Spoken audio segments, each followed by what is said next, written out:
You know, there's no specific event to connect to this video. I wonder what I'm even gonna call it. It'll come to me.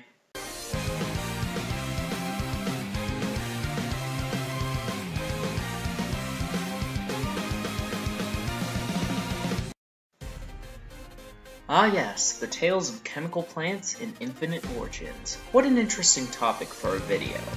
Hey y'all, it's Leo Kujep. Welcome again to another video talking about Sonic Forces. This time, I'll be going over all the news we got this week and seeing what kinds of details and theories we can gather from all the news. So without further ado, let's begin by looking at the Famitsu magazine that was released recently that had some screenshots as well as shedded a little light on some of the story of the game. So let's look at the screenshots. So first up, we've got Classic Green Hill and Modern Park Avenue. Nothing we haven't seen before. Then, some of the custom character in different locations, utilizing the different Wispens. I gotta say, the effects on the lightning and cube Wispens looks very refined.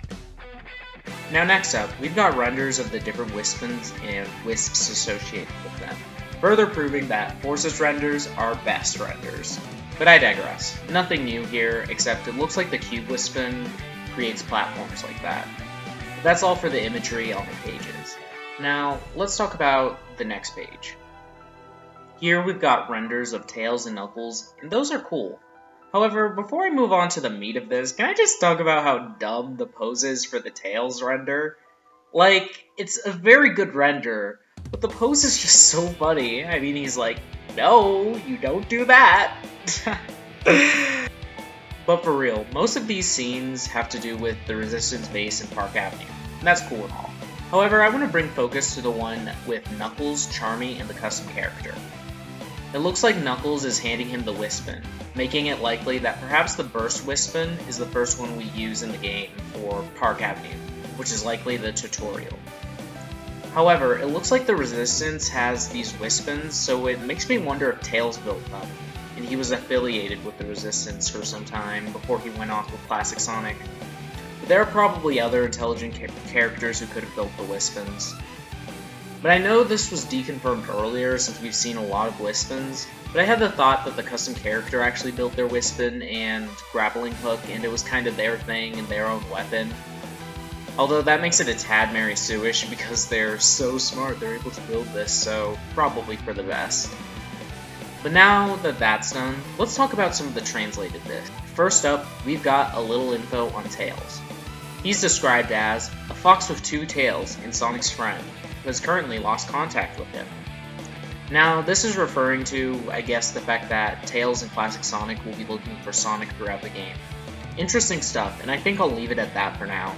I'm going to be discussing Classic Sonic and Modern Tails in my next non-news video.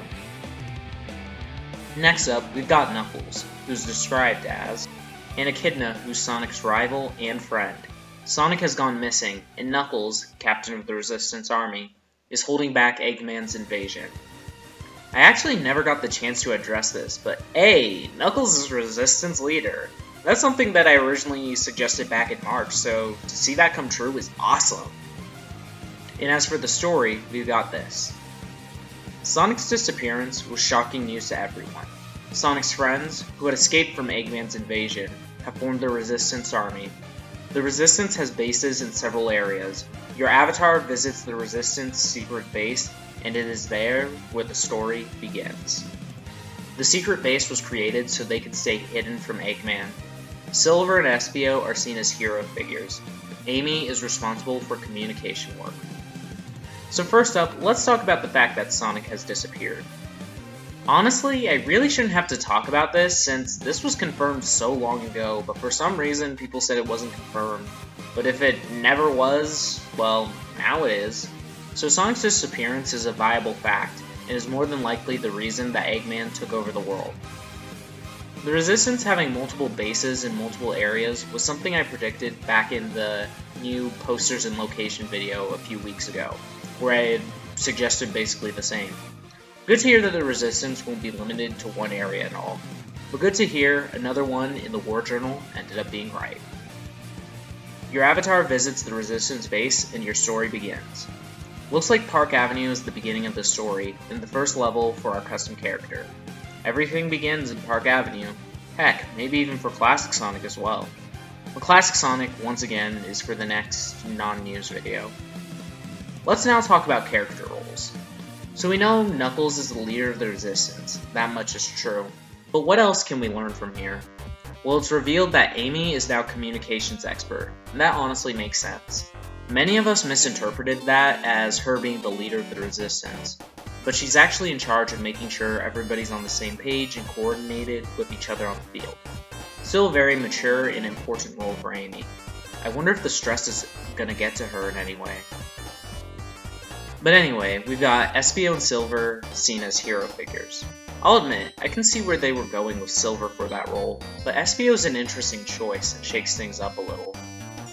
I guess since Sonic was gone, the world looked to a new hero for hope, and in turn, they got that in the likes of Silver and Espio, who have probably been saving more lives than they can count. With that said, I can imagine Silver and Espio saving people, and Espio being calm and chill by the affection, while Silver is kinda a dork and be like, well, of course! In fact, since they're heroes now, does that mean they have canonical fangirls? When the war is over, will Silver and Espio's celebrity cred rise so high that they'll have to invest in bodyguards?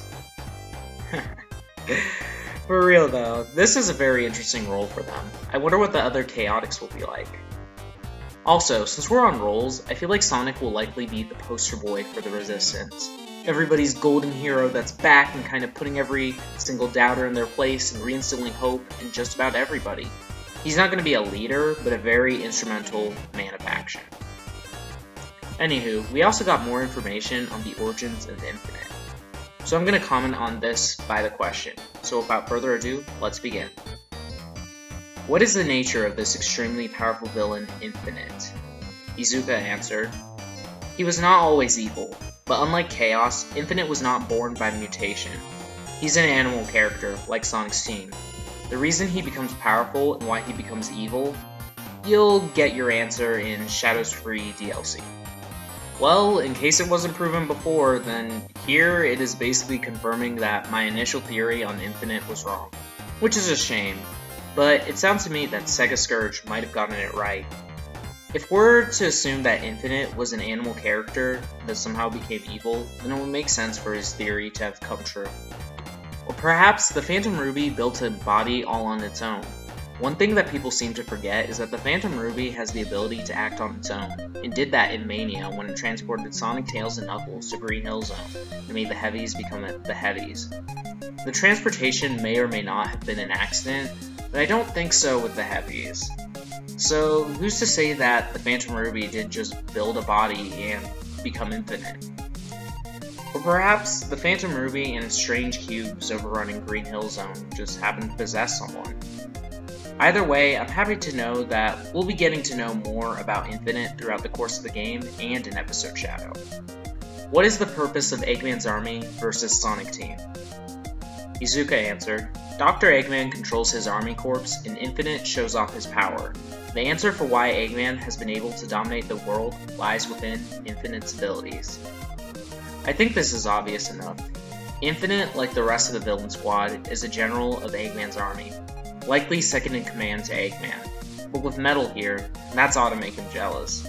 Or Ann Zavik, who is used to being a supreme leader overall. It really makes me hope that we get interaction between the villains, because that looks like it could be good. But moving on, we have the final question. Many bosses from previous generations are returning. The reason for it is, I want you, player, to have thoughts like, why? While playing. For example, why are you siding with them, Shadow? Sorry, why has Shadow become an enemy? And why does Chaos exist again? You will get the answer while playing the game. Do people still think they're not going to explain things in this game? I mean, I kinda already made a salty rant about it like a few videos ago, so I don't feel the need to do that again. But yeah, the game is meant to excite with a bunch of twists and turns, like the villains and everything. It's gonna bring out excitement, and all of your questions will be answered. But that's it for Famitsu. Next up, we've got the reveal of the Drill Wispin's abilities and Chemical Plant. First, let's talk about the Drill Wispin. So it appears to be doing a sort of charge attack, kind of like the air boost sort of deal. It plows through enemies, and judging by the screenshots, it looks like it sends the character along with it. Now, I'm actually going to say something, but of all of Sonic's social media, Tumblr page actually gives more insight on most of the things they post more than any of the others due to the hashtags that they have along with the posts. I gotta thank my friend Grim Drago for pointing that out to me. But anyway, the hashtags here give us a little more insight on what the Drill Wispin is like. Apparently, when used correctly, it can be one of the most powerful weapons in the game. It also needs to be charged, and can be even faster than the boost. Yep, incredibly powerful and basically OP Wispins. But if this is something you have to master to get right, then I'm more okay with it. Particularly the fact that it has to be charged. But then there's the reveal of Chemical Plant Zone. And like most of you, I let out a very annoyed sigh at this. Leave the chemical plant to us! You know, custom character, when Silver said, leave the chemical plant to us, that didn't mean you actually had to go to the chemical plant. But I digress. Here are some of the things we can note about Chemical Plant. For one, it's looking a bit worn down and ruined, almost as if it hasn't been used in some time. It looks like they're at least trying to change it up more than Green Hill, which I appreciate, but I still personally wish it was just left as a reference. But also, we might have actually seen Chemical Plant before. If you notice the ships in the sky, or the egg fleet, if you will, you might notice that we've spotted them before. Remember the Enter Infinite trailer? There was this scene where Infinite was standing in front of some giant reactor or something. Most people thought it was Planet Wisp. I thought it was an entirely new location. But if we compare these ships, then maybe it is Chemical Plant. Interesting. Oh, and Sega released Sunset Heights, which I guess is officially called Sunset Heights rather than City Heights. But everybody kinda had it already since it was released in the TGS stream. That's cool, and I do like the song, but honestly, I'm just waiting for my Guardian Rock. Come on, Sega. You can do it if you try. I almost sang that, but decided not to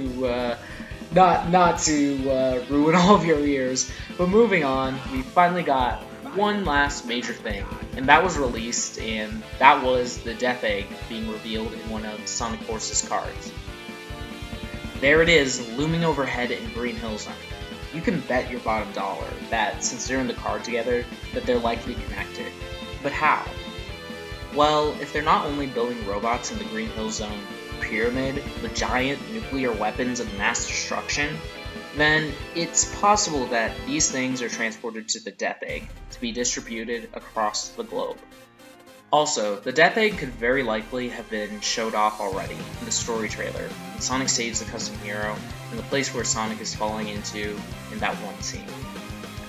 Either way, I guess we should have seen this coming, because, I mean, where there's a whole army of Death Egg robots, of course there has to be a Death Egg.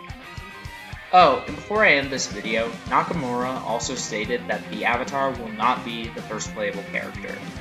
But yeah, that's all for this video. As for the achievements that were leaked, already on it. But yeah, let me know what you think of these theories presented in this video, comments below. Be sure to like and subscribe, and follow my social media accounts on Tumblr, Twitter, and my Discord server, all linked below if you want more Lyoko Gem. But thanks so much for watching, and with all of that being said, this has been Lyoko Gem, over and out.